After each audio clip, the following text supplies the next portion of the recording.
On passe aux nouvelles technologies avec vous, mon cher Clément Le Saffre. On ne le sait pas forcément, mais le numérique a un impact bien concret et négatif sur l'environnement. Oui, ce n'est pas inutile de le rappeler, Mathieu, puisque d'après un sondage réalisé pour le Forum international de la météo et du climat, seuls 4 Français sur 10 sont conscients de ce qu'on appelle la pollution numérique. Et pourtant, le numérique serait responsable quand même de 2 à 3% des émissions mondiales de CO2 à lui tout seul. C'est autant que le secteur aérien, il faut se rendre compte. Et il faut savoir aussi que 10% de l'électricité qui est produite dans le monde aujourd'hui est dédiée à nos ordinateurs, nos téléphones et aux serveurs qui font tourner Internet. Mais alors, comment ça se fait que je pollue la planète avec un simple téléphone ou un ordinateur ? C'est pas évident, mais il y a 2 facteurs. Déjà, il y a la fabrication à base de plastique, de métaux et de minerais dont l'extraction est très polluante. Donc mieux vaut éviter de changer trop souvent de portable, ou alors à ce moment-là on se tourne vers le reconditionné, le marché de l'occasion.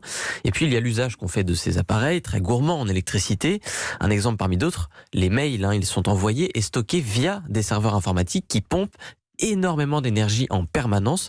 Donc il faut bien penser à nettoyer régulièrement sa boîte mail, à bloquer les spams, à vous désabonner des newsletters inutiles. Tout ça, il faut le faire vraiment très régulièrement. Un frisson m'a traversé la Clément. Je viens de prendre conscience de ma pollution numérique qui doit être énorme. Vous saurez ce que vous ferez en sortant du studio, Mathieu. Oui, je vais tout effacer. Et puis aussi, d'ailleurs, ça pourra servir à autre chose. Oui. Et puis petit conseil malin aussi, avant d'envoyer un mail, demandez-vous si un SMS ne suffirait pas, puisqu'ils émettent environ 1000 fois moins de CO2 qu'un mail. Incroyable. Donc voilà. Ça, c'est d'autres astuces pour consommer moins d'énergie comme ça ? Il y en a plein, on peut en donner d'autres. Par exemple, éteindre sa box quand on part de chez soi. Je pense jamais à ça. Personne n'y pense. Et pourtant, ma mère. Écoutez, on l'applaudit bien fort parce que ça, pour le coup, il n'y a pas grand monde qui y pense. Et là, je suis comme votre mère. Et ce qu'il faut savoir, c'est que ça. Je l'ai toujours dit. D'une part, vous allez économiser beaucoup d'énergie. Laissez finir le petit Clément. Pardon. Vous allez économiser beaucoup d'énergie et surtout, vous n'aurez pas besoin, quand vous allez la rallumer, de vous reconnecter au Wi-Fi. Ça se fait tout seul sur tous vos appareils. Donc pour le coup, il n'y a aucune perte de temps.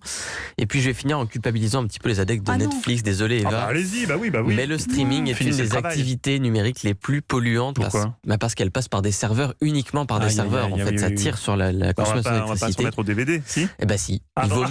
Il vaut mieux privilivier le bon vieux DVD. Alors ça coûte un peu plus cher. Il y a une boîte en plastique. Voilà. Mais selon les calculs de l'Agence de l'environnement, il vaut quand même mieux utiliser un DVD que regarder un film en streaming sur Internet. C'est moins polluant.